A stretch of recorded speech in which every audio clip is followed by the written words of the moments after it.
चलिए भाई,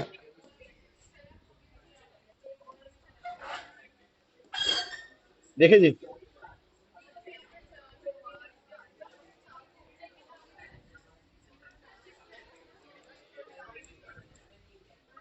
concept of acid and base.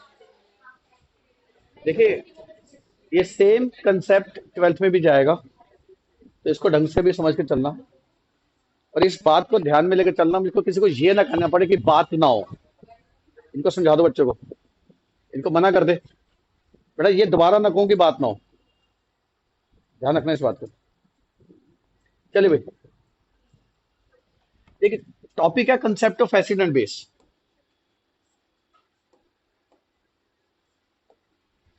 देखिए, एसिड और बेस का कंसेप्ट ऐसा कंसेप्ट है जिसको डिफरेंट कंसेप्ट ने एक्सप्लेन किया। कोई भी एक ऐसा कंसेप्ट नहीं है जो अकेला एसिड बेस को एक्सप्लेन कर जाए। कोई भी इकलौता ऐसा कंसेप्ट नहीं है। एरिनियस आया, एरिनियस ने कंसेप्ट ऑफ एसिड बेस को एक्सप्लेन किया।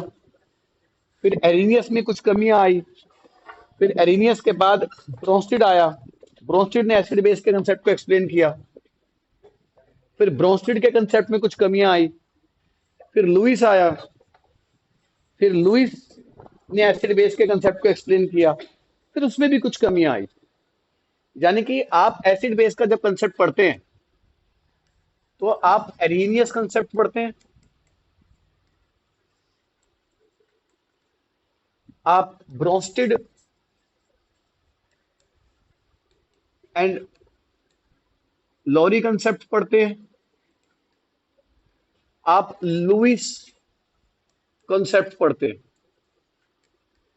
आप इन तीनों कंसेप्ट को पढ़ते हैं और हर कंसेप्ट में कुछ ना कुछ लिमिटेशंस होती हैं, उनको पढ़ते हुए आगे चलते हैं।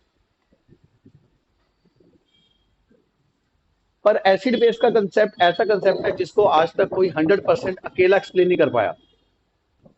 मतलब कुछ ना कुछ, किसी ना किसी कंसेप्ट में कुछ ना कुछ कमियां रहेगी। मैं आपको इसलिए बता रहा हूं क्योंकि आप ये मत समझना कि आप एसिड बेस के कंसेप्ट को पढ़ने लगे हो तो एरिनियस कंसेप्ट कर लो काम हो जाएगा, या ब्रोस्टेड कंसेप्ट पढ़ लो काम हो जाएगा, या लुइस कंसेप्ट कर लो काम हो जाएगा। आपको तीनों करने हैं।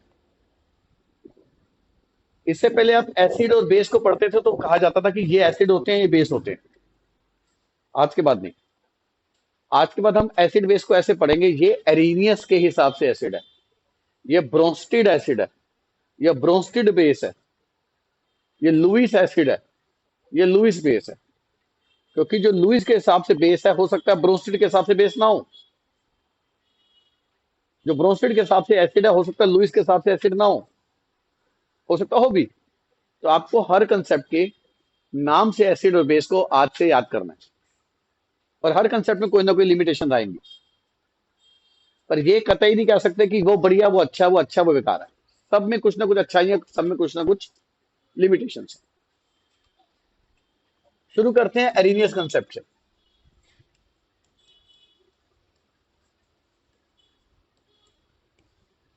देखिए, एरिनियस ने एसिड उनको कहा जिनके पास H होता है और H+ रिलीज करते हैं। एरिनियस ने बेस उनको कहा जिनके पास OH होता है और OH- रिलीज करते हैं। मतलब एसिड्स आर दो substance which are having hydrogen atom and release H+ ions. Base are those having OH group and release OH- ion in water. यानी कि एरिनियस साफ ये कह रहा है कि अगर किसी चीज को एसिड होना है तो उसमें H होना चाहिए, किसी को बेस होना है तो उसके अंदर OH होना चाहिए। यानी कि इसका मतलब ये हो गया कि किसके पास OH नहीं है तो वो बेस नहीं है इसके हिसाब से। जिसके पास H नहीं है वो एसिड नहीं है इसके हिसाब से। पहले हम इसकी बात कर रहे हैं, सही गलत की बाद में बात करते रहेंगे। पहले जो जो कंसेप्ट को बताना चाह रहे हैं, पहले उस कंसेप्ट की तो बात कर लें। जैसे एरिनियस ने एसिड को H और H प्लस डोनर कहा, तो हम कह सकते हैं HCl एक एरिनियस एसिड है because it is having H atom and release H plus ion. तो आज से मैं HCl को एरिनियस एसिड कह सकता हूं, और जब जब मैं इसको एरिनियस एसिड कहूंगा तब तब मेरे दिमाग में ये बात आएगी कि H प्लस रिलीज करने वाला है। H2SO4 H है और H प्लस दे रहा है। HNO3 H है और H प्लस दे रहा है। एसिटिक एसिड H है और H प्लस दे रहा है। तो जिसके पास H है और H प्लस दे दे, आज से वो एसिड नहीं है, आज से वो एरिनियस एसिड है। तो ये जो एग्जांपल लिखे हैं सारे के सारे एरिनियस एसिड के हैं। एरिनियस बेस NaOH, OH है, OH माइनस रिलीज करता है। कैल्शियम हाइड्रोक्साइड OH है, OH माइनस आयन रिलीज करता है। पोटेशियम हाइड्रोक्साइड OH है, OH माइनस रिलीज करता है व्हेन डिसॉल्व्ड इन वाटर। तो आज से इनको बेस नहीं कहेंगे, आज से हम इनको एरिनियस बेस कहेंगे। और जब जब हम कहेंगे कि एक सब्सटेंस है वो एरिनियस बेस है, तो समझ जाना वो OH माइनस देने वाला है, और उसमें OH माइनस की झलक है। आगे चल के ऐसे क्वेश्चंस आएंगे। A substance X is Arrhenius base, तो मैं उसको ऐसे लिखूंगा। ऐसे इसलिए लिखूंगा क्योंकि वो कह रहा है एक बेस है, वो एरिनियस के हिसाब से बेस है। तो बेस है तो मैंने बी लिख दिया। अब एरिनियस के हिसाब से तो OH की झलक तो दिखाई देगी, नहीं दिखाई देगी? तो उसका क्वेश्चन कुछ इस तरीके से करना शुरू करेंगे। कहता है एक सब्सटेंस X है, वो एरिनियस एसिड है। तो इसका मतलब ये हो गया कि मैं उसको AH की फॉर्म में लिखूंगा। एक तो एसिड है और H है और H प्लस देगा। तो हर डेफिनेशन को दिमाग में लेके चलना बच्चे। ये टॉपिक धीरे धीरे और कंफ्यूजन क्रिएट करता रहेगा। हाँ, जैसे जैसे मैं आगे बढ़ूंगा मैं पिछली बार भी बताता रहूंगा आपको, पिछला भी रिवाइज कराता रहूंगा आपको, ताकि आप कंफ्यूज ना हो, क्योंकि ये टॉपिक आपको 12वीं तक लेके जाएगा। 12वीं तक तंग करेगा अगर आज की क्लास ढंग से नहीं समझोगे। फिर इस कंसेप्ट को हम क्यों चेंज कर रहे हैं, हमें क्यों नए कंसेप्ट की जरूरत पड़ी? क्योंकि ये कंसेप्ट बहुत नैरो कंसेप्ट है। क्योंकि ये केवल उन्हीं को एसिड बताता है जिनके पास H और H प्लस देते हैं। ये उन्हीं को बेस बताता है जिनके पास OH और OH माइनस देते हैं। यानी कि हम क्या ये मान लें जिसके पास H नहीं है वो एसिड नहीं है? क्या हम ये मान लें जिसके पास OH नहीं है वो बेस नहीं है? ऐसा तो नहीं है। ऐसे इस दुनिया में कितनी चीजें हैं जिनके पास H नहीं है पर वो एसिड है। ऐसी इस दुनिया में कितनी चीजें हैं जिनके पास OH नहीं है पर वो बेस है। तो ये कंसेप्ट मैं ये नहीं कह रहा गलत है, ये नैरो है, ये ब्रॉडर कंसेप्ट नहीं। तो हमें ब्रॉडर कंसेप्ट चाहिए। इसके बाद नया कंसेप्ट आता है ब्रोंस्टेड कंसेप्ट। ये कंसेप्ट ये कहता है कि acids are proton donor and base are proton acceptor. Proton donor and proton acceptor, यानी कि ब्रोंस्टेड जो है बात कहीं ना कहीं H प्लस के इर्द गिर्द बात कर रहा है। अपनी जो भी बात कर रहा है वो H प्लस के आसपास कर रहा है। भैया H प्लस देगा एसिड, H प्लस लेगा बेस। ये ब्रोंस्टेड कहता है। यानी कि वो OH माइनस के रिस्पेक्ट में बात नहीं करता अपनी, वो सिर्फ प्रोटॉन के रिस्पेक्ट में बात करता है। कह रहा है जो प्रोटॉन दे रहा है एसिड, जो प्रोटॉन ले रहा है बेस। और जरा देखते हैं, जैसे HCl है और वाटर है। HCl H प्लस देता है और वाटर H प्लस ले लेता है।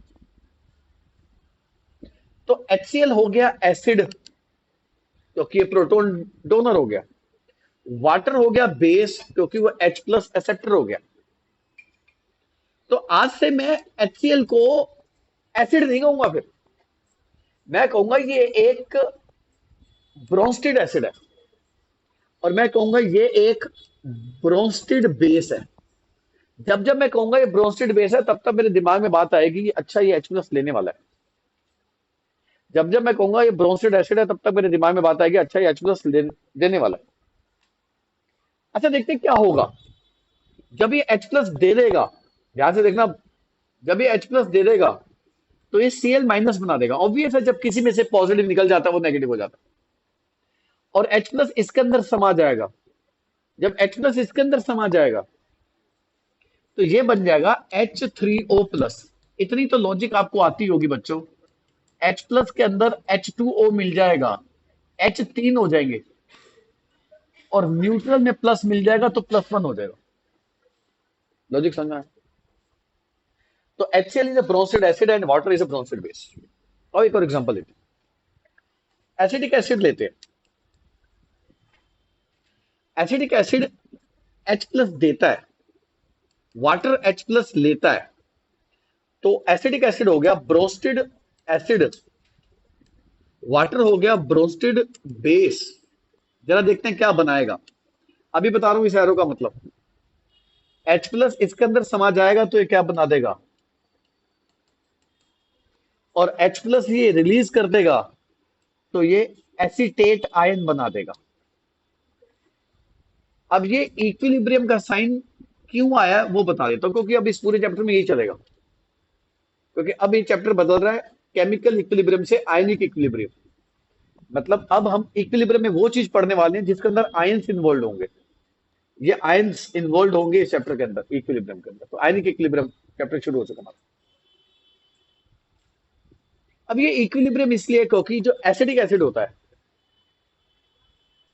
ये स्ट्रॉन्ग एसिड नहीं होता। स्ट्रॉन्ग एसिड आप 10th में पढ़ के आए हो, आज मैं दोबारा भी बता दूंगा, पर 10th में जो पढ़ के आए वो बता देता हूं। एसिड डिसोसिएट्स होते हैं। जब H+ देगा तो एसीटेट आयन बनाएगा। अगर कंप्लीटली डिसोसिएट हो जाते हैं तो उनको हम कहते हैं स्ट्रॉन्ग एसिड। अगर पार्शियली डिसोसिएट होते हैं तो हम उनको कहते हैं वीक एसिड। पता कहता मैं समझा नहीं कंप्लीट और पार्शियल का मतलब क्या होता है। मान लो आपके पास ये 10 एसिड है और 10 के 10 H+ में टूट गए। 100 एसिड है, 100 के 100 H+ में टूट गए। 1 करोड़ एसिड है, 1 करोड़ के 1 करोड़ H+ में टूट गए।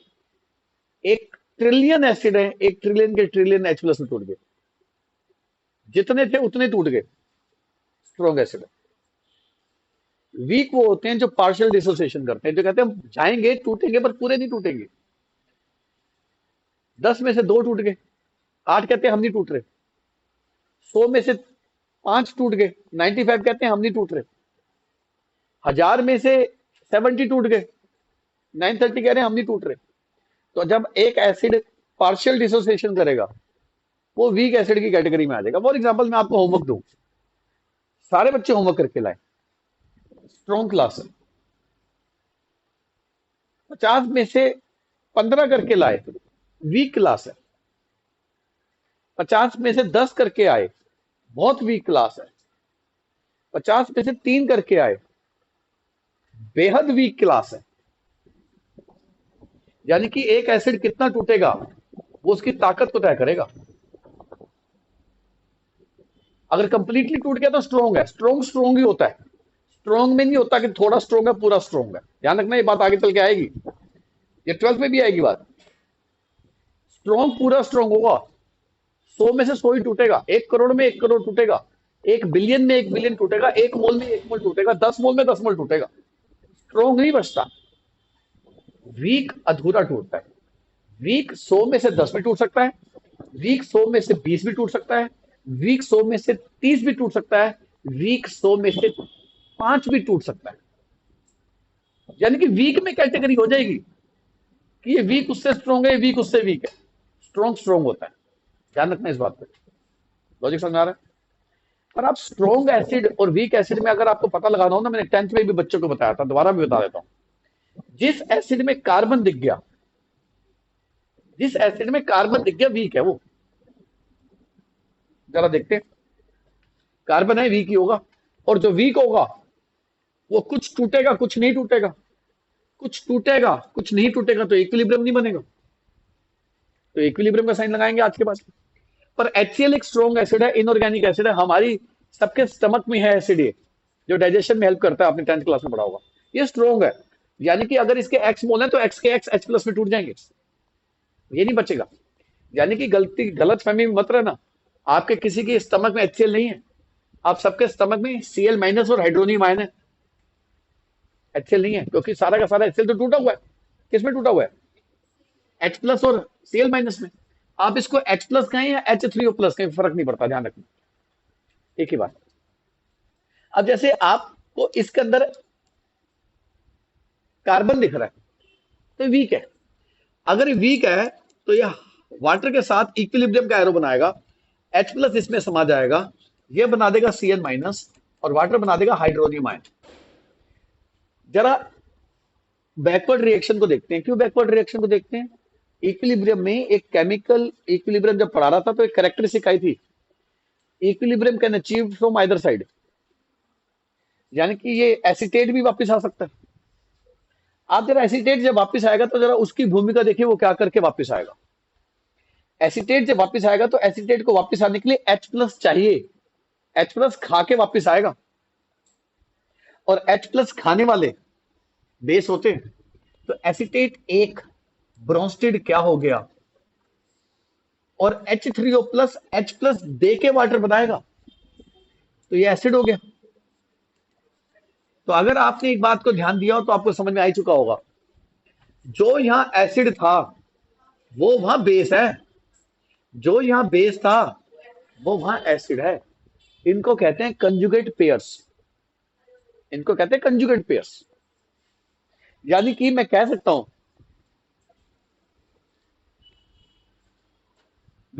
हूं एसिटिक एसिड, ये अगर एक ब्रोंस्टेड एसिड है तो इस एसिड का कॉन्जुगेट बेस एसीटेट आयन होगा। अगर वाटर ब्रोंस्टेड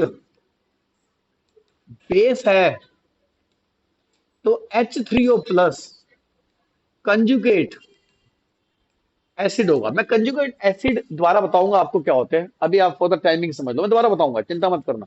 इतना इंपॉर्टेंट टॉपिक, इतनी छोटी बात क्या नहीं छोड़ूंगा मैं। आप जरा इसको देखिए, ये एक एसिड हो गया ब्रोंस्टेड के हिसाब से, और ये एक बेस हो गया ब्रोंस्टेड के हिसाब से। जब Cn माइनस वापिस आएगा तो ये ब्रोंस्टेड बेस हो गया और ये ब्रोंस्टेड एसिड हो गया, यानी कि इसका कंजुगेट पेयर ये है और इसका कंजुगेट पेयर ये है। यानी कि एसिड का कंजुगेट बेस होता है और बेस का कंजुगेट एसिड होता है। मैं दोबारा इस बात को बताऊंगा, पर अभी आपको थोड़ा थोड़ा आइडिया दे रहा हूं। जरा आप अमोनिया और वाटर की रिएक्शन देखिए। अमोनिया और वाटर में वाटर H प्लस देता है और अमोनिया H प्लस लेता है। जब वाटर H प्लस देगा तो वाटर हो गया ब्रोंस्टेड एसिड, और अमोनिया H प्लस लेगा तो अमोनिया हो गया ब्रोंस्टेड बेस। यानी कि यहां से H प्लस निकलेगा और H प्लस इसके अंदर समा जाएगा। जब वाटर H प्लस दे देगा तो वाटर के पास एक O बचेगा और एक H बचेगा। ऑब्वियस है, दो में से एक H तो चला गया, पर H प्लस गया है तो H प्लस माइनस देके जाएगा, OH माइनस बना देगा, और H प्लस अमोनिया में समा जाएगा तो अमोनिया जो होगा NH4 हो जाएगा और चार्ज क्या आ जाएगा, पॉजिटिव चार्ज। क्योंकि न्यूट्रल में जब कुछ पॉजिटिव जाता है तो पॉजिटिव चार्ज तो रिजल्ट करेगा ही करेगा। तो अगर मैं अमोनिया और वाटर की रिएक्शन देखूं तो वाटर H प्लस दे रहा है और अमोनिया H प्लस ले रहा है, तो according to Bronsted water is acid and according to Bronsted ammonia is a base. अगर मैं इसकी बैकवर्ड रिएक्शन देखूं तो मुझे लगता है हाइड्रोक्साइड आयन, इसको हाइड्रोक्साइड आयन कहते हैं, हाइड्रोक्साइड आयन वाटर में आ रहा है। हाइड्रोक्साइड आयन को वाटर में आने के लिए H प्लस लेना होगा। H प्लस एक्सेप्टर जो होते हैं वो बेस होते हैं, तो ये बेस हो गया और ये H प्लस देके अमोनिया में आएगा, ये एक एसिड हो गया। तो इस बेस का कंजुगेट पेयर ये हो गया, इस एसिड का कंजुगेट पेयर ये हो गया। बेस का कंजुगेट एसिड होता है, एसिड का कंजुगेट बेस होता है। यानी कि एसिड का कंजुगेट बेस का मतलब ये है, एसिड H प्लस दे के जो बनाएगा वो कंजुगेट बेस है, और बेस के कंजुगेट एसिड का मतलब हो गया बेस H प्लस लेके जो बनाएगा वो कंजुगेट एसिड। अब दोबारा देख लो, बेस H प्लस लेके जो बनाएगा वो कंजुगेट एसिड है, एसिड H प्लस देके जो बनाएगा वो कंजुगेट बेस है। और एक और एग्जांपल लो, एसिड H प्लस देके जो बनाएगा वो कंजुगेट बेस है, बेस H प्लस लेके जो बनाएगा वो कंजुगेट एसिड है। यानी कि कंजुगेट एसिड और कंजुगेट बेस का जो कंसेप्ट निकलता है वो ब्रोंस्टेड के हिसाब से निकलता है। तो ब्रोंस्टेड था जिसने कंजुगेट एसिड कंजुगेट बेस का कंसेप्ट दिया था। पर आपको थोड़ा सा एहसास होगा कि ब्रोंस्टेड आपको क्यों एरीनियस से बेटर लग रहा है, उसका लॉजिक बताता हूं मैं आपको। क्योंकि अमोनिया में अगर मैं देखूं, अब देखो टॉपिक की गहराई में जाएंगे, अब अमोनिया में कोई OH ही नहीं है, और एरीनियस ने एसिड और बेस का जब कंसेप्ट दिया था तो ये कहा था कि भाई बेस वो होते हैं जिसके अंदर OH दिखाई दे और OH माइनस रिलीज हो, देयर इज नो OH। तो अकॉर्डिंग टू अमोनिया ये एक एरीनियस बेस नहीं है, एरीनियस बेस नहीं है। अकॉर्डिंग टू ब्रोंस्टेड अमोनिया एक ब्रोंस्टेड बेस है। अब एक बहुत खूबसूरती बता रहा हूं इस कंसेप्ट की, अमोनिया में H दिखता है, अमोनिया में H दिख रहा है, और कभी कभी अमोनिया H प्लस दे देता है, और जिसके अंदर H दिखता है और H प्लस देता है वो एरीनियस के हिसाब से एसिड होता है। तो यानी कि ब्रोंस्टेड के हिसाब से चाहिए बेस है, पर एरीनियस के हिसाब से ये एक एसिड है, क्योंकि एरीनियस ने एसिड उनको कहा था having H atom and release H plus ion, ammonia under certain condition release H plus ion and form NH2 minus ion. तो एरीनियस के हिसाब से ये एसिड हो गया भाई। इसीलिए मैं कह रहा हूं ध्यान से टॉपिक समझना, किसी के लिए कुछ एसिड है तो किसी के लिए कुछ बेस है, बात समझना इस बात को। और आप जरा ध्यान से देखो वाटर को, वाटर यहां पे बेस बन रहा है क्योंकि सामने एक एसिड है, वाटर यहां पे एसिड बन रहा है क्योंकि सामने एक बेस है। यानी कि वाटर एसिड बनने को भी तैयार है, वाटर बेस बनने को भी तैयार है। यानी कि वाटर को अगर हम ध्यान से देखें तो वाटर की जो भूमिका है वो एसिड वाली भी है, वो बेस वाली भी है। 10th में पढ़ के आए हो, जो एसिड बेस दोनों होते हैं वो एम्फोटेरिक होते हैं। तो वाटर इज एम्फोटेरिक नेचर, यानी कि एम्फोटेरिक नेचर की बात एरीनियस नहीं करता, ब्रोंस्टेड करता है। एम्फोटेरिक की बात ब्रोंस्टेड करता है, एरीनियस नहीं करता। तो अगर मैं आपसे पूछूं कि वाटर का कंजुगेट एसिड दो, ध्यान से समझना इस बात को, अगर मैं पूछूं वाटर का कंजुगेट एसिड दो, यानी कि मैं चाहता हूं वाटर को बेस बना दो, क्योंकि बेस का कंजुगेट एसिड होता है, और बेस H प्लस लेते हैं तो इसमें H प्लस डाल दो। जब आप इसमें H प्लस डालोगे तो बन जाएंगे H3O। तो वाटर का कंजुगेट एसिड हाइड्रोनियम है। और अगर मैं पूछूं कि वाटर का कंजुगेट एसिड दो, सॉरी कंजुगेट बेस दो, तो वाटर का कंजुगेट बेस का मतलब हो गया इसको एसिड मानना है, क्योंकि एसिड का कंजुगेट बेस होता है, और एसिड H प्लस डोनर होते हैं अकॉर्डिंग टू ब्रोंस्टेड। निकालो इसमें से H प्लस तो बन जाएगा OH माइनस। एग्जाम में आएगा कि वाटर का कंजुगेट एसिड कंजुगेट बेस दो। अभी आसान लग रहा है, एग्जाम में सोचना पड़ेगा, तो ध्यान रखना वैसे ही सोचना जैसे मैं सोचना सिखा रहा हूं। और कुछ और एग्जांपल लेते हैं। कहेगा अमोनिया का कंजुगेट एसिड दो और कंजुगेट बेस भी दो,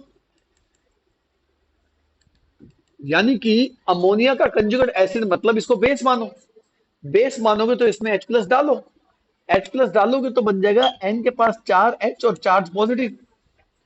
तो अमोनिया का कंजुगेट एसिड इज NH4+। और जब मैं कहता हूं कि अमोनिया का कंजुगेट बेस दो, तो यानी कि मैं चाहता हूं इसको एसिड मानो।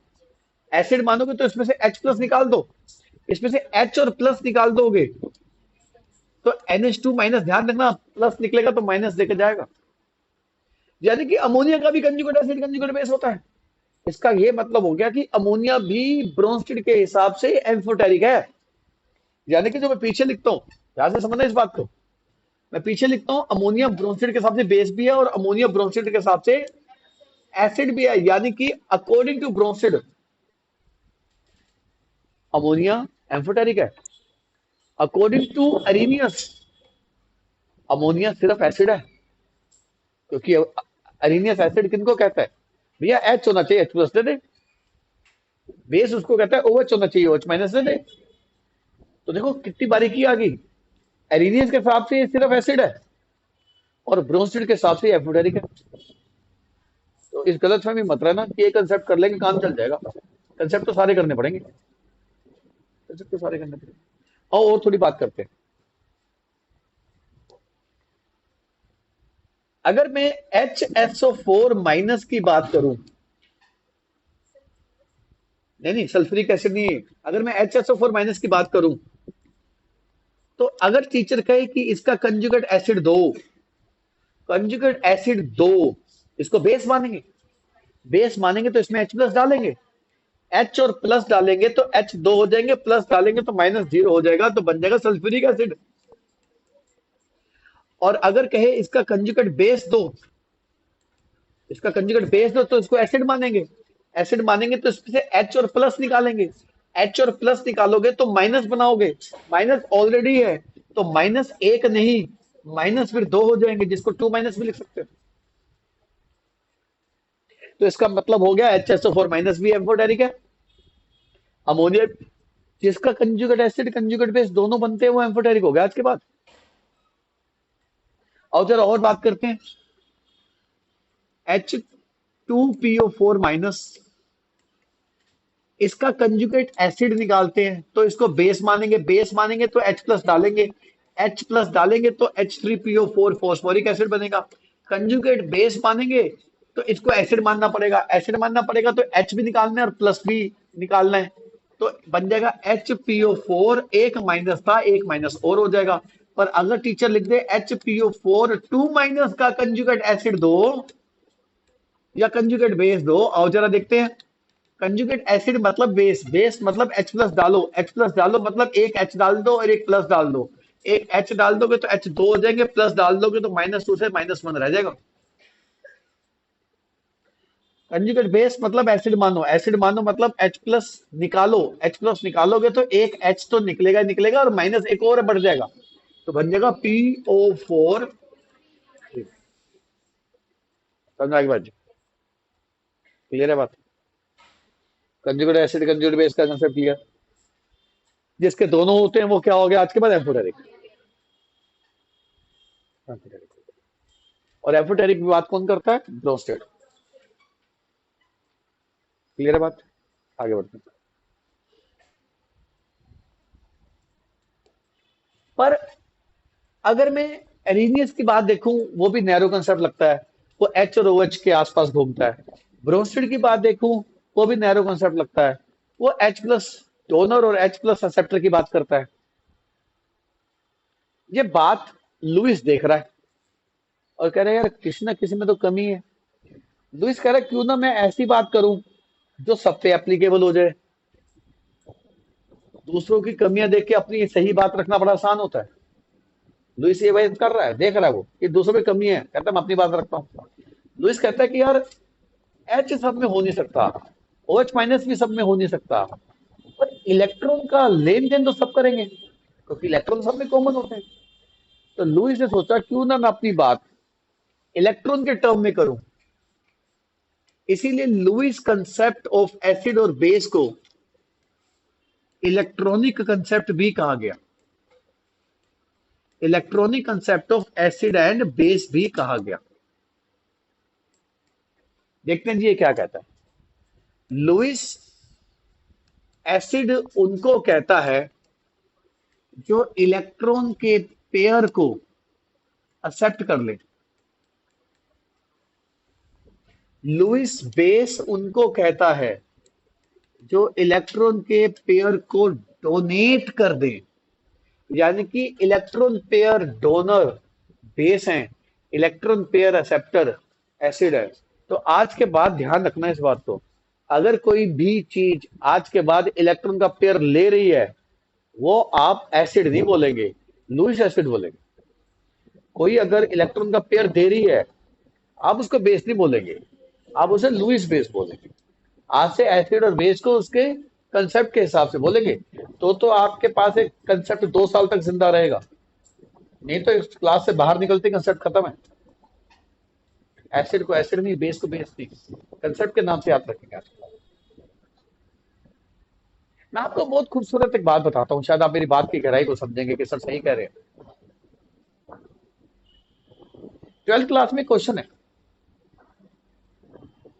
Why is ammonia Lewis base? Answer, because it is a electron pair. तो जिसको पता है कि भैया Lewis base electron pair donor होते हैं, उसको तो ये आंसर आ गया। क्वेश्चन आता है, why alkyl amines are base Lewis base? Answer, alkyl amines are Lewis because they are having lone pair of electron and are lone pair donor. तो यानी कि आज के बाद जिसके पास लोन पेयर है वो लुईस बेस है। आज के बाद जो लोन पेयर लेगा वो लुईस एसिड है। तो लुईस क्या सोच के अपनी बात रख रहा है दुनिया के आगे कि भैया इलेक्ट्रॉन का लेन देन तो सारे करेंगे, तो क्यों ना मैं अपना एक ब्रॉडर कंसेप्ट दुनिया के आगे रखूं। पर इलेक्ट्रॉन का पेयर लेना सुनने में आसान लग रहा है, इसकी डिटेल में जाना पड़ेगा कि कौन कौन है जो इलेक्ट्रॉन का पेयर लेंगे। आओ जरा देखते हैं। हम सबसे पहले करेंगे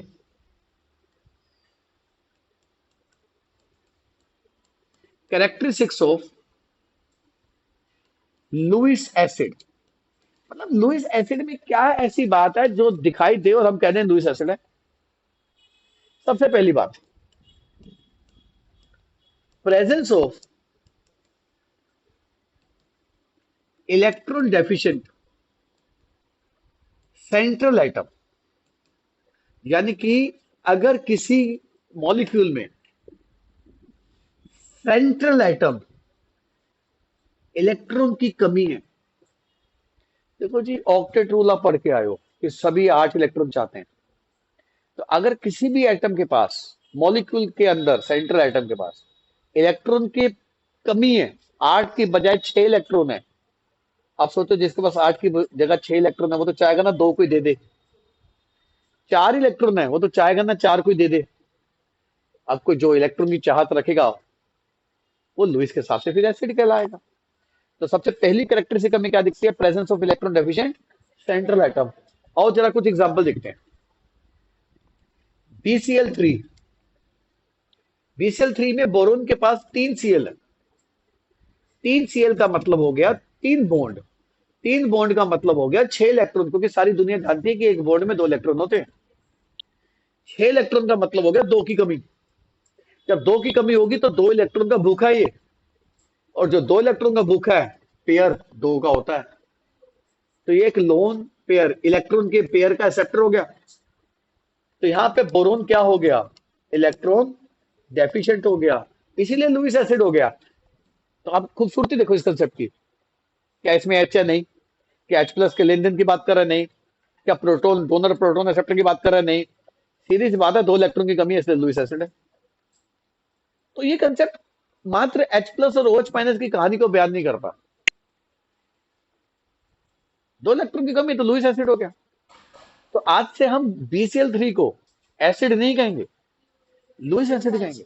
और जब जब हम इसे लुईस एसिड कहेंगे तब तक हमारे दिमाग में एक बात फ्री में आएगी कि 2 इलेक्ट्रॉन का भूखा ही। आपका एक चैप्टर था 11th क्लास में, पी ब्लॉक, कट गया। उस पी ब्लॉक में एनसीईआरटी का बैक क्वेश्चन था। क्वेश्चन था BCl3 लुईस एसिड क्यों है? हो गया answer, BCl3 is a Lewis acid because boron is electron deficient, deficient of 2 electrons. तो 2 इलेक्ट्रॉन खाएगा नहीं खाएगा? तो जिसको ये कंसेप्ट आता है उसके लिए तो पी ब्लॉक का क्वेश्चन बच्चों वाला हो गया। तो आज के बाद कभी कोई पूछ ले कि भैया फलाना मॉलिक्यूल लुईस एसिड क्यों है, तो आंसर, भैया फलाना मॉलिक्यूल लुईस एसिड इसलिए क्योंकि इलेक्ट्रॉन पेयर एक्सेप्टर है, बात खत्म। तो उसकी करेक्टरिस्टिक्स बता रहा हूँ। पहली करेक्टरिस्टिक क्या होगी, इलेक्ट्रॉन डेफिशिएंट सेंटर एटम। जरा एक और देखना, AlCl3, एल के पास 3Cl, 3Cl का मतलब 6 इलेक्ट्रॉन, 6 इलेक्ट्रॉन का मतलब 2 की कमी, तो इलेक्ट्रॉन डेफिशिएंट एल्यूमिनियम एटम। यानी कि अगर पूछे तो AlCl3 लुईस एसिड क्यों है, तो आपने कहना है because there is electron deficient aluminium atom. ये बात नहीं बोलनी तो कम से कम ये बोल देना because there is electron deficient central atom. Central atom chemical bonding में पढ़ के आए हो, जिसके आसपास दूसरे एटम घेरते बैठ रहे हैं, आ जाओ आ जाओ घेर लो इसको। Why is BeCl2 Lewis acid? जवाब मिल गया, क्योंकि beryllium is electron deficient in nature. क्योंकि इसके पास 2Cl है, 2Cl का मतलब 4 इलेक्ट्रॉन, 4 इलेक्ट्रॉन का मतलब 4 का भूखा है, ये 4 का भूखा है, ये तो तगड़ा एसिड है इसके मुकाबले। यानी कि जिसकी इलेक्ट्रॉन की भूख जितनी ज्यादा, लुईस के हिसाब से एसिड उतना स्ट्रॉन्ग हो जाए, क्योंकि इलेक्ट्रॉन की भूख तय करेगी एसिड कितना तगड़ा है। यहाँ क्या सेकंड करेक्टरिस्टिक, जो इलेक्ट्रॉन का पेयर लेगा जरूरी नहीं है कि उसके पास इलेक्ट्रॉन की कमी होगी, कुछ और भी उसके अंदर हो सकता है, जैसे प्रेजेंस ऑफ वैकेंट ऑर्बिटल या डी ऑर्बिटल। अब इसको समझिएगा, देखो ये कह रहा है कि जरूरी नहीं है कि इलेक्ट्रॉन वो लेगा जिसके पास इलेक्ट्रॉन की कमी है, वो भी इलेक्ट्रॉन ले सकता है जिसके पास इलेक्ट्रॉन पूरे हैं, मतलब 8 हैं पूरे, पर इलेक्ट्रॉन को बिठाने की फालतू जगह पड़ी है उसके पास, तो कहेगा ले आओ मेरे पास इलेक्ट्रॉन की बिठाने की जगह पड़ी है, इलेक्ट्रॉन बैठता है जाके ऑर्बिटल में। तो अगर किसी के पास खाली ऑर्बिटल पड़े हुए हैं, बच्चा कहता है डी क्यों सर, बच्चा कहता है डी ही क्यों, केमिकल बॉन्डिंग पढ़ के आए थे ना, एस और पी होता है, जो एस और पी के अंदर इलेक्ट्रॉन संभालेगा उसको ऑक्टेट पूरा नहीं हो जाएगा। और अगर कोई ऑक्टेट पूरा होने के बाद भी 2 इलेक्ट्रॉन खाने की इच्छा रखता है, तो इसका मतलब यह है उसके पास वैकेंट डी ऑर्बिटल पड़े होंगे। कहेगा यहां बिठा लूंगा, अरे यहां बिठा लूंगा, अरे यहां बिठा लूंगा, तुम इलेक्ट्रॉन लाओ तो सही, मैं खा लूंगा इलेक्ट्रॉन। तो क्या मात्र इलेक्ट्रॉन की डेफिशिएंसी ये तय कर सकते हैं फलाना एसिड होगा नहीं होगा? नहीं, अगर डेफिशिएंसी नहीं भी है तब भी एसिड हो सकता है, शर्त है उसके पास वैकेंट ऑर्बिटल होने चाहिए, वैकेंट ऑर्बिटल होने चाहिए।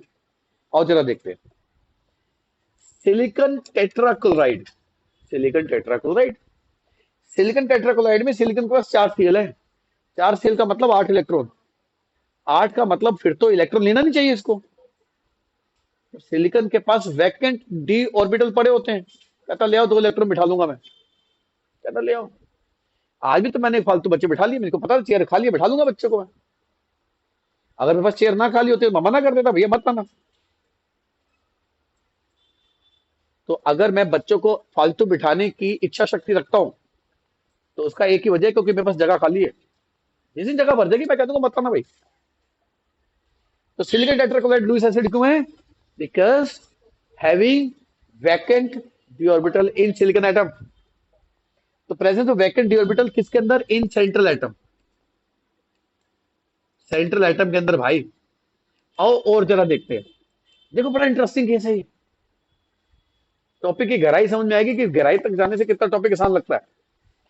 PF5, फॉस्फोरस के पास 5 F है, 10 इलेक्ट्रॉन हो गए, 10 के हिसाब से तो इसको खाने नहीं चाहिए 2 इलेक्ट्रॉन, और फिर भी कह रहा ले आओ, क्योंकि फॉस्फोरस कहता है मेरे पास वैकेंट डी ऑर्बिटल पड़े हैं बैठा लूंगा 2 इलेक्ट्रॉन, ले आओ।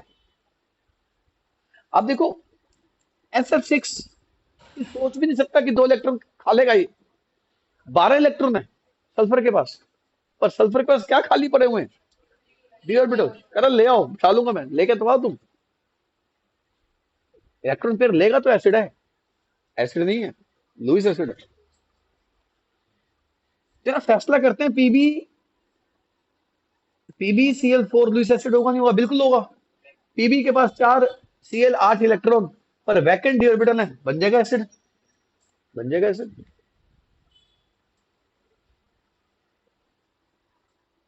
अब देखो SiCl5-1 क्या ये लुईस एसिड होगा? बिल्कुल होगा। सिलिकॉन के पास डी ऑर्बिटल पड़े हैं, बिठा लेगा 2 इलेक्ट्रॉन को। लाओ तो सही 2 इलेक्ट्रॉन, दो तो सही इसको 2 इलेक्ट्रॉन। लॉजिक समझ में आ रहा है? वैकेंट ऑर्बिटल है तो एसिड है, एसिड नहीं लुईस एसिड है। तो हमने 2 कैरेक्टरिस्टिक्स देखी, पहली कि या तो इलेक्ट्रॉन की कमी हो, वो इलेक्ट्रॉन खा लेगा, या वैकेंट डी ऑर्बिटल हो, वो भी कहेगा खा लूंगा, लेके तो आओ। अब बच्चा कई बार नहीं पूछता क्वेश्चन, आपने भी पूछा, कोई बात नहीं, पर बच्चे के दिमाग में क्वेश्चन आता है। बच्चा कहता है कि सर मुझे कैसे पता चलेगा डी है या नहीं, आपको तो पता है। सर मैं तो इतना पढ़ता भी नहीं, आपको पता है, मुझे कैसे पता चलेगा डी ऑर्बिटल है नहीं सर। अरे ये बात मैं आपको structure of atom quantum mechanics में पढ़ा के आया हूं, दोबारा बता देता हूं, याद रखना ये बात। जिसका एटॉमिक नंबर 10 से ऊपर है उसके पास डी ऑर्बिटल है। एटॉमिक नंबर, बच्चा कहता सब मैं सबका एटॉमिक नंबर याद करूंगा। अरे भाई तू 1 से लेकर 10 तक एटॉमिक नंबर याद कर ले। तो चलो जिसका एटॉमिक नंबर 10 से ऊपर है, मुश्किल बात लग रही है ना, आसान बात करूं। जिसका एटॉमिक नंबर 10 से नीचे है उसके पास डी नहीं होगा। अब आसान होगी बात, बात तो वही है। कार्बन के पास डी ऑर्बिटल होगा? नहीं, नंबर 6 है। ऑक्सीजन के पास डी ऑर्बिटल होगा? नहीं, नंबर 8 है। नाइट्रोजन नंबर 7 है। फ्लोरीन नंबर 9 है। बोरोन नंबर 5 है। बेरिलियम नंबर 4 है। लिथियम नंबर 3 है। डी नहीं है। आपके बड़ा अच्छा क्वेश्चन कराता हूं, ये क्वेश्चन इस चैप्टर का नहीं है पर पी ब्लॉक का है, पर टीचर केमिकल बॉन्डिंग में पूछ लेते हैं। ये बच्चे जानते हैं, इनके एक एंट्रेंस के टेस्ट में था क्वेश्चन एक। अब इनको समझ में आएगा क्वेश्चन का मतलब क्या था, आप भी समझ लो उस क्वेश्चन को। क्वेश्चन ये है कि CCl4 is not a Lewis acid. कह रहा है CCl4 लुईस एसिड नहीं है, पर silicon tetrachloride is Lewis acid. आओ जरा इसका आंसर दिखाता हूं आपको। आंसर इसका बच्चों वाला लगेगा, पर आप कहेंगे सर क्वेश्चन में क्या खास है। मैं आपको बताऊं तो क्वेश्चन में क्या खास है। कार्बन और सिलिकॉन एक ही ग्रुप के मेंबर हैं, ग्रुप नंबर 14। ये एक ही फैमिली है, carbon silicon germanium tin lead. तो यानी कि अगर मैं carbon silicon germanium tin lead को देखूं और मैं इन सबको 4-4 Cl दे दूं, तो हमें लगता है कि सारे लुईस एसिड होने चाहिए, पर ये लुईस एसिड नहीं होगा। बताता हूं क्यों नहीं होगा। क्योंकि कार्बन के पास 4 Cl है, टोटल 8 इलेक्ट्रॉन है, और कार्बन के पास डी ऑर्बिटल नहीं है। जब कार्बन के पास डी ऑर्बिटल नहीं है, काहे का लुईस एसिड, 2 इलेक्ट्रॉन कहां बिठाएगा। अगर कोई कहे कि 2 इलेक्ट्रॉन ले ले, क्या इलेक्ट्रॉन बिठाने की जगह है कार्बन के पास। तो Y CCl, which of the following is not a Lewis acid? This and this। बच्चा कहता है सारे कैसे थे भाई। CCl4 is not a Lewis acid. Why? Because carbon does not have vacant d orbital। Carbon का वैकेंट डी ऑर्बिटल नहीं है। आपको मैं एक और खूबसूरत बात बताता हूँ, वो क्वेश्चन जो इनके टेस्ट में था, इसलिए मैं ये बात बता रहा हूँ। एक क्वेश्चन था कि विच of the following will not hydrolysed, मतलब किसके ऊपर वाटर हमला नहीं कर सकता। देखो वाटर जब हमला करता है ना, वाटर जब हमला करता है तो वाटर पहले ऑर्बिटल में जगह बनाता है, घर में घुसता है, फिर वाटर हमला करता है। और घर में घुसने का मतलब है ऑर्बिटल में घुसता है। वाटर इसके ऑर्बिटल में घुस सकता है क्योंकि इसके पास डी ऑर्बिटल है। वाटर अगर इसके ऑर्बिटल में घुस गया तो हाइड्रोलाइज कर देगा इसको। वाटर इसके अंदर भी घुस सकता है क्योंकि इसके पास भी डी ऑर्बिटल है, इसके पास भी डी ऑर्बिटल है, इसके पास डी है ही नहीं। तो वाटर की CCl4 के अंदर एंट्री नहीं है, तो CCl4 will not hydrolyse. Logic समझ में आ गया। CCl4 पे पानी हमला क्यों नहीं कर सकता, क्योंकि उसके पास डी ऑर्बिटल ही नहीं है। पानी जगह कहां बनाएगा, अंदर कहां घुसेगा उसके। और इन सबके पास डी ऑर्बिटल है, तो इनके डी ऑर्बिटल में तो एंट्री ले सकता ना वाटर। एक बार एंट्री लेगा हाइड्रोलाइज कर देगा वो। लॉजिक समझ में आया। तो CCl4 is not a silicon tetrachloride. तो क्या आपको सेकंड कैरेक्टरिस्टिक समझ में आ गई भैया। आओ 2 के बाद तीसरी एक और कैरेक्टरिस्टिक ढूंढते हैं।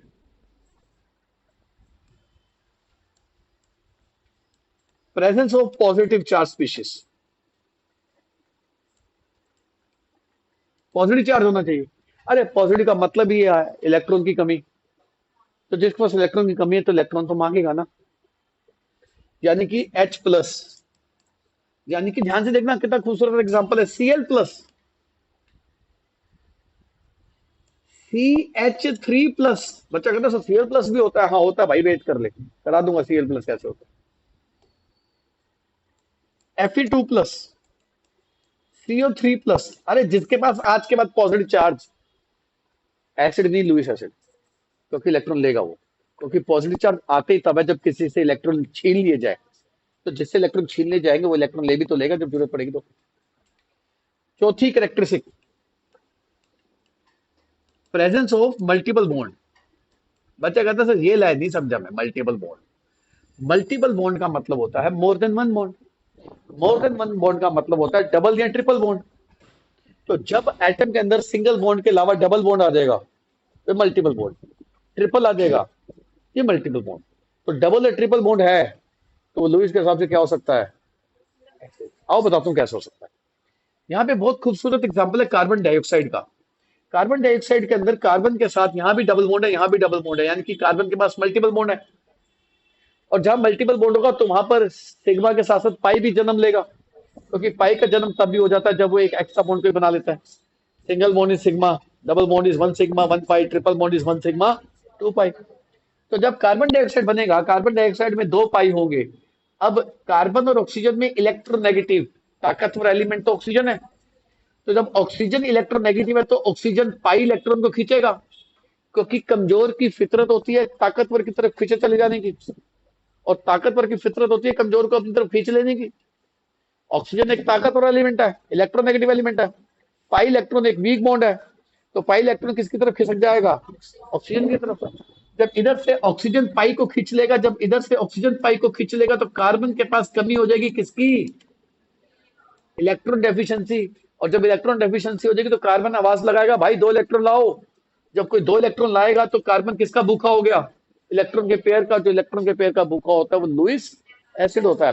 तो CO2 is a Lewis acid because in CO2 there is a pi bond. Pi bonds get attracted towards oxygen atom, making carbon electron deficient and hence makes it Lewis acid. यानी कि carbon dioxide को acid कोई सोच ही नहीं सकता था acid होगा। ना इसमें H, ना इसमें H प्लस का कोई काम, ना H प्लस का कोई लेन देन, पर फिर भी एसिड, क्योंकि इलेक्ट्रॉन का भूखा है। कौन? कार्बन। क्यों? पाई बॉन्ड है। तो लुईस ने एसिड में, ये मत सोचना मैंने चार लिखे हैं तो कुछ और भी होंगी। लुईस ने एसिड में चार खूबियां बोली थी। अगर आपको इन चार में से एक भी खूबी दिखती है तो आज के बाद आप उसको एसिड में क्या कह सकते हो? Lewis acid. मैं वो चारों करेक्टरिस्टिक दोबारा रिपीट कर देता हूं। Presence of electron deficient central atom, presence of vacant d orbital, presence of positive charge, and presence of double or triple bond, multiple bond। जैसे मैं आपको एक छोटा सा एक एग्जांपल देता हूँ। आप सभी जानते हैं स्कूल में आप लंच बॉक्स लेके जाते हैं और लंच बॉक्स कोई ना कोई उठा के खा जाता है। आप बाहर गए, वापस आए, लंच नहीं है आई, खाली डिब्बी। एल्यूमिनियम फॉइल उसके अंदर डाल देते हैं, पैक कर देते हैं, बच्चा एल्यूमिनियम फॉइल सूंघ के रह जाता है। मम्मी पूछते बेटा क्या खाया, बच्चा कहता है एल्यूमिनियम फॉइल सूंघ के आया हूं बस। तो क्लास में जो खाने के भूखे होते हैं, ये चार कैटेगरी के बच्चे होते हैं जो खाने के भूखे होते हैं। पहला, जो घर से ही भूखा गया, मम्मी से नाराज है, मम्मी ने डांट दिया, मम्मी को धमकी दे दी, मैं यह खाना नहीं खाऊंगा। एक ही तो धमकी देते हो घर में, मैं खाना नहीं खाऊंगा, ना खा भाई। आप भूखे पेट चले गए, आप भूखे पेट गए हो तो लगी तो भूख ही हो, तो इंसान ही ना। तो जब भूख लगेगी तो दूसरों से क्या मांगोगे? ए माई भूखा, खाना ला। तो पहली खाने की भूख कौन रखता है क्लास में जाके? जो घर से भूखा आया है, यानी कि प्रेजेंस ऑफ फूड डेफिशिएंसी, बेचारा आया ही भूखा है। सेकंड, सेकंड कैटेगरी वो कैटेगरी है जो भूखा नहीं है पर इसके पेट में बहुत जगह है, ये हमेशा रेडी है, ये अपना भी खा चुका है और दूसरों पे भी नजर है। क्या लाया? पास्ता दियो यार। अच्छा क्या लाया? पिज्जा दियो यार। इसके पेट में इतनी जगह है, कह रहा ले आओ खाना, मैं खा लूंगा। ये मना नहीं करता दूसरों को। बड़े दिल का बच्चा है, पेट भरा हुआ है फिर भी जगह है, तो खाएगा नहीं खाएगा ये? दूसरी कैटेगरी। तीसरी कैटेगरी, ये वो है जिसका खाना कोई क्लास में लूट के चला गया, यानी कि ये गया क्लास में, इससे कहा मेरा खाना कहाँ है।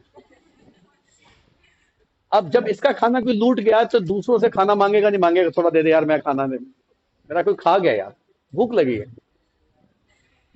चौथी कैटेगरी, चौथी कैटेगरी ये वो बच्चा है जो सारा दिन अपने से ताकतवर बच्चों के साथ घूमता है, दबंग बच्चों के साथ, और जैसे ही क्लास के दबंग बच्चे देखने क्या लाया पिज्जा, लूट लो इसका खाना। और अब जब उसका खाना लूट लिया किसने, ताकतवर ने, फिर वो क्या आवाज लगाएगा, खाना दे दो कोई। ये वही चार एग्जाम्पल हैं जो लुइस ने एसिड में ढूंढे, मैं आपको दिखाता हूँ क्या। पहली खूबी थी presence of electron deficient central atom, जो घर से ही भूखा आया है, और ये रोज भूखा आता है। होते हैं क्लास में कुछ बच्चे ये रोज भूखे आते हैं, ये कभी अपना खाना नहीं लाते, खाना खाएंगे खाएंगे। दूसरी category, presence of vacant orbital, मतलब भूखे नहीं है पर पेट में बहुत जगह है, खिला दो भाई। तीसरी, presence of positive charge species, मतलब जिनके कोई इलेक्ट्रॉन लूट के भाग गया है। जो पॉजिटिव चार्ज का मतलब है कोई इलेक्ट्रॉन लूट के भाग गया, जिसके किसी ने इलेक्ट्रॉन लूट लिए वो तो कहेगा ना कोई इलेक्ट्रॉन दे दो भाई। जिसका किसी ने खाना लूट लिया तो कहेगा ना खाना दे दे भाई थोड़ा सा। चौथी कैटेगरी, जो ताकतवर बच्चों के साथ घूमता है हमेशा सारा दिन, सोचता मैं भी गुंडा हूं क्योंकि मेरे दोस्त ताकतवर है, पर ये नहीं पता ताकतवर दोस्त इसका रोज खाना खा जाते हैं। एक चाटा मारा दियो इधर। तो जब ताकतवर ने खाना लूट लिया तो कमजोर किसकी आवाज लगाएगा, खाने की, यानी कि जिसके पास इलेक्ट्रॉन मल्टीपल बॉन्ड्स होंगे। तो मल्टीपल बॉन्ड में अगर इलेक्ट्रॉन इलेक्ट्रॉन नेगेटिव की तरफ शिफ्ट हो जाएंगे तो सेंट्रल एटम इलेक्ट्रॉन डेफिशिएंट हो जाएगा, इलेक्ट्रॉन डेफिशिएंट होगा तो इलेक्ट्रॉन की आवाज लगाएगा, इलेक्ट्रॉन के भूखे लुईस एसिड होते हैं।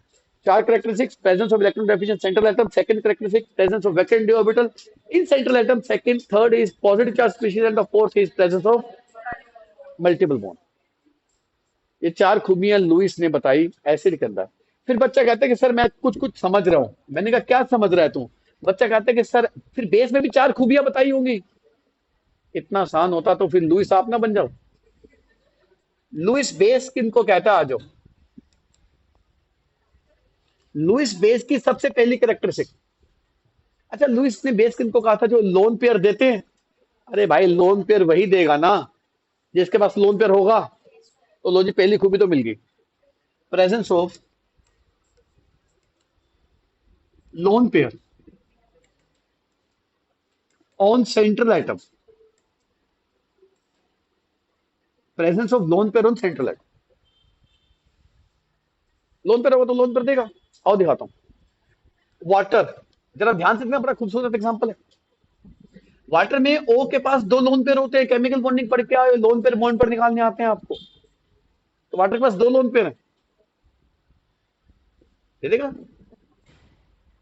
दो लोन पेयर है, शेयरिंग कर लेगा किसी के साथ। तो अगर कोई पूछे water is a Lewis base, why? Because water having lone pair of electron on oxygen atom. Ammonia having lone pair on nitrogen atom, it's a Lewis base. amines, 12th में पढ़ेंगे amines क्या होते हैं, छोड़ दो। Why amines are Lewis base? ये बच्चे जानते हैं, कुछ 12वीं के भी बैठे हैं, वो जानते हैं आंसर यही है। amines are Lewis base because nitrogen having lone pair of electron। तो यानी कि जिसका लोन पेयर है तो लुईस बेस हो गया, नहीं हो गया?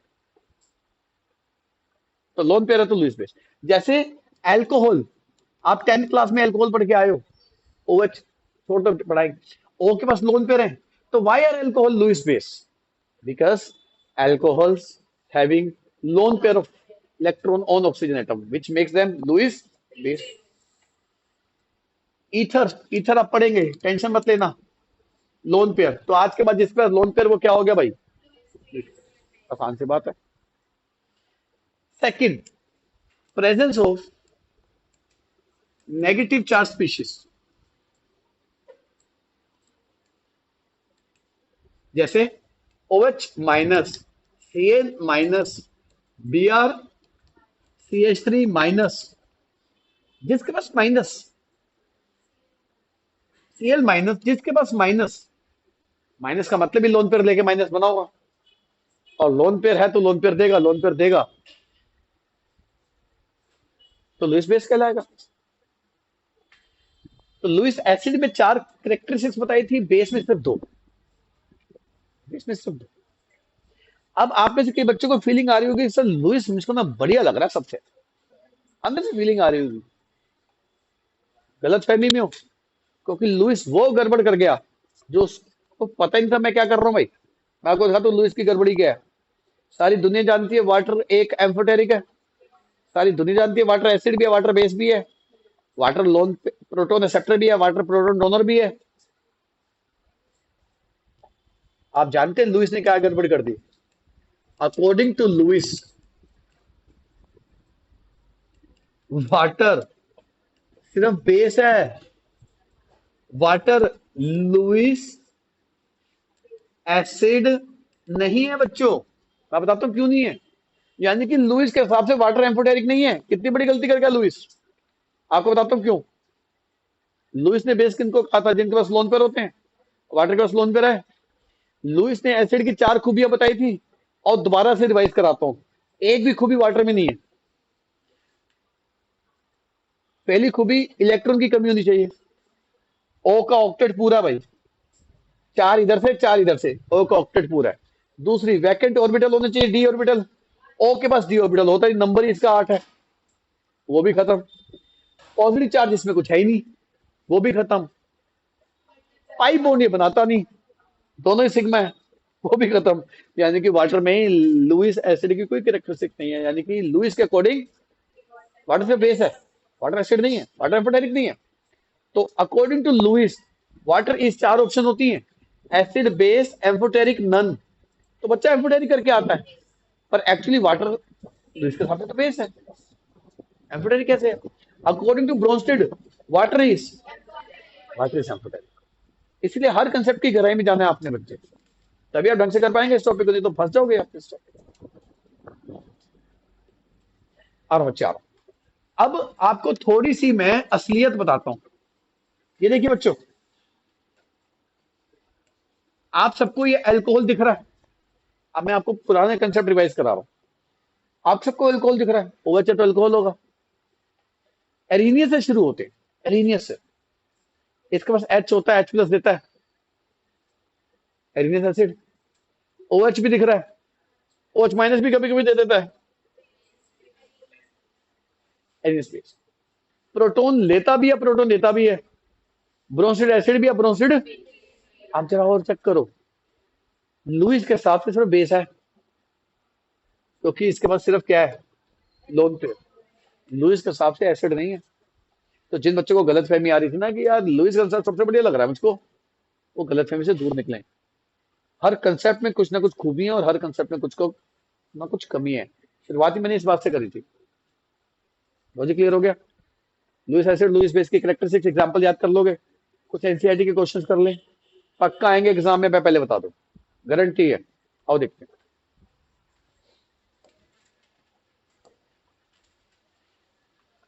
आओ जी, क्वेश्चन पे फोकस करिएगा। और जो बच्चे यहाँ बैठे हैं और ऑनलाइन में बैठे हैं, प्लीज होमवर्क मुझे व्हाट्सएप जरूर करिएगा। व्हाट्सएप करने के लिए मेरा ये नंबर ले लेना, 9811232145। विमल सर, आ जाओ जी, व्हाट्सएप कर देना आंसर को। आइए पर आप इस बात ना हो, what is meant by conjugate acid base pair. अभी बता के आप conjugate acid conjugate base, find the conjugate acid conjugate base of the following. अब ध्यान से समझना क्वेश्चन की गहराई। कह रहा है HNO2 का कंजुगेट एसिड या कंजुगेट बेस निकालो। यानी कि HNO2 H प्लस देगा, H प्लस देने वाले कौन होते हैं, बेस या एसिड? एसिड। तो HNO2 में से H प्लस निकालो, NO2 माइनस, तो NO2 माइनस कंजुगेट बेस कहलाएगा। तो दिस इज कंजुगेट, क्योंकि इसने क्या दिया है, H प्लस देने वाले तो एसिड होते हैं, और H प्लस दे के जो बन जाएगा वो कंजुगेट बेस होते हैं। आओ एक और एग्जांपल देखते हैं। Cn माइनस, जरा फोकस करते हैं। अब Cn माइनस H प्लस लेगा, H प्लस तो है ही नहीं, देगा क्या? अब H प्लस लेने वाले तो बेस होते हैं, और अगर H प्लस लेने वाले बेस होते हैं तो इसमें H प्लस देना जरा। तो H प्लस लेके बेस जिसपे कन्वर्ट होते हैं उनको कंजुगेट एसिड कहते हैं, तो इसका कंजुगेट एसिड होगा। आओ HClO4, HClO4 देखते ही लग रहा है कि ये H प्लस देगा। अगर H प्लस देगा तो ये एसिड, एसिड है तो H प्लस दे के जो बनाएगा वो कंजुगेट बेस, तो ये कंजुगेट बेस हो गया। सी भी लिख देता हूं, आप पूरा लिख देना। F माइनस देख के पता चल रहा है F माइनस है तो H प्लस लेगा, H प्लस लेने वाले बेस होते हैं और H प्लस लेके कंजुगेट एसिड बनाते हैं, तो HF कंजुगेट एसिड है F माइनस का। OH माइनस H प्लस लेगा, H प्लस लेगा तो ये बेस, बेस H प्लस लेके जो बनाएगा कंजुगेट एसिड, H2O इसका कंजुगेट एसिड। ये सारे काम कर लेना भैया होमवर्क में। CO3 2 माइनस H प्लस लेगा, H प्लस देने लिए तो कुछ है ही नहीं, H प्लस लेगा तो बेस, H प्लस लेके जो बनाएगा कंजुगेट एसिड, डालो इसमें H plus, HCO3 1 minus. H2 minus देखते ही पता चल रहा है H प्लस लेगा, H प्लस लेगा तो बेस, बेस है तो H प्लस लेके बनाएगा कंजुगेट एसिड, डालो इसमें H प्लस, H प्लस लेते ही HS माइनस बन जाएगा। होमवर्क में कर लेना खुद घर जाके आपने यार, ये ना हो कि जो बच्चे साथ साथ लिख रहे हैं और मुझे फॉरवर्ड करते हैं सर होमवर्क हो गया, ये फिर चीटिंग होगी। Which of the following are Lewis acid? अरे आसान सा क्वेश्चन है, कह रहे हैं इनमें से कौन से लुइस एसिड है? वाटर लुइस एसिड नहीं है भाई, BF3 लुइस एसिड है। Why? Because boron is electron deficient in nature. पूरा बात लिखना, याद रहेगा। H plus positive charge Lewis acid, NH4 plus positive charge Lewis acid. What will be the conjugate base for the Bronsted acid? देखो question की गहराई क्या है, कह रहे हैं ये ब्रोंसिड एसिड है, इनके कंजुगेट बेस बनाओ। H प्लस निकाल दो, F माइनस, H प्लस निकाल दो, HSO4 1 माइनस, H प्लस निकाल दो, CO3 2 माइनस, एक माइनस तो एक माइनस और दे दो। Write the conjugate acid for the following Bronsted base, मतलब ये ब्रोंसिड बेस है, इनके कंजुगेट एसिड लिखो, यानी कि ये बेस है, इनमें H प्लस डालो, H प्लस डाल के जो बनता है वो कंजुगेट एसिड बनाओ। डालो इसमें H प्लस NH3, डालो इसमें NH H plus NH4 plus, डालो इसमें H plus HCOOH formic acid, जो आपको 10th क्लास में सिखाया गया होगा। मधुमक्खी काटती है, काली चींटी काटती है तो फॉर्मिक एसिड छोड़ती है। आओ, ये स्पीशीज है, कह रहे हैं ये दोनों ब्रोंस्टेड एसिड भी हैं, बेस भी हैं। इनके कंजुगेट एसिड कंजुगेट बेस को मैंने कराया था पीछे आपको, मैं बता देता हूँ। वाटर का कंजुगेट एसिड कंजुगेट बेस, अगर वाटर का कंजुगेट एसिड लिखना है तो इसको बेस मानो, बेस मानोगे तो H प्लस डालो, H प्लस डालोगे तो H3O प्लस बनाओ। अगर वाटर का कंजुगेट बेस लिखना है तो इसको एसिड मानो, एसिड मानोगे तो H प्लस निकालो, H प्लस निकालोगे तो OH माइनस बना दो। पूरी बात स्पष्ट होनी चाहिए बच्चे। HCO3 minus, HCO3 minus acid मानोगे तो कंजुगेट बेस बनाओ, कंजुगेट बेस H प्लस निकाल दो, CO3 2 माइनस, और इसको बेस मानोगे तो कंजुगेट एसिड बनेगा, बेस मानोगे तो H प्लस डालना पड़ेगा, H प्लस डाल दोगे तो H2CO3 बन जाएगा, और लिख देना ये कंजुगेट एसिड है। ये आपका होमवर्क हो गया। Classify the following species into Lewis acid और लुइस बेस, कह रहा है इनको लुइस एसिड या लुइस बेस में क्लासीफाई करो, and so how can they act as Lewis acid? बताइए, कह रहा है बता भी दो एसिड बेस क्यों है लुइस के हिसाब से। OH minus is a Lewis base, आप दो बातें बोलना, because it is negatively charge and having lone pair. अरे लोन पेयर होगा तभी तो बेस बनेगा, negative charge and having lone pair, positive charge and is electron deficient in nature. Lewis acid because boron is electron deficient in nature. समझ में आ गया?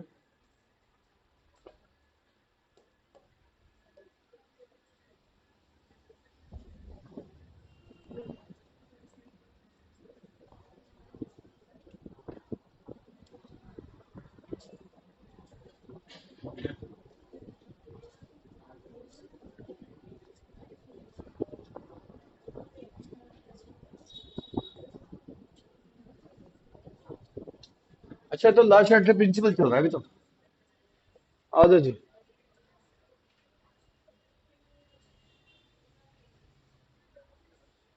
तो ये जो क्वेश्चन करा रहा हूँ कर लेना, teacher as it is direct question पूछता है। आ जाओ। ये अरेनियस को भी देख लो कैसा दिखता था। आ जाओ। कह रहा है कंजुगेट बेस लिखो इनके। कंजुगेट बेस लिखो इनके, यानी कि एसिड है। एसिड है यानी कि H+ निकाल दो। F-, HSO4 1-, CO3 2-। आसान सा क्वेश्चन। कह रहा है कंजुगेट एसिड लिखो इनके, यानी कि बेस है। बेस है यानी कि H+ डालोगे। इसमें H+ डालोगे तो NH3, H+ डालोगे NH4+, H+ डालोगे तो बताने की जरूरत नहीं है, रिपीट क्वेश्चन है ये। कह रहा है ये चार चीजें लिखी हैं। कह रहा है ये चारों ब्रोंसिड एसिड भी है, ब्रोंसिड बेस भी है।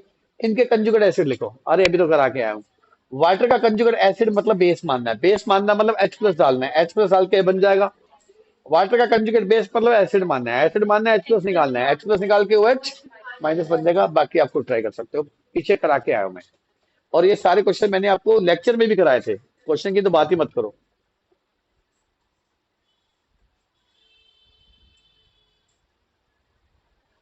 Classify the following into Lewis acid Lewis base, वही क्वेश्चन है, रिपीट है।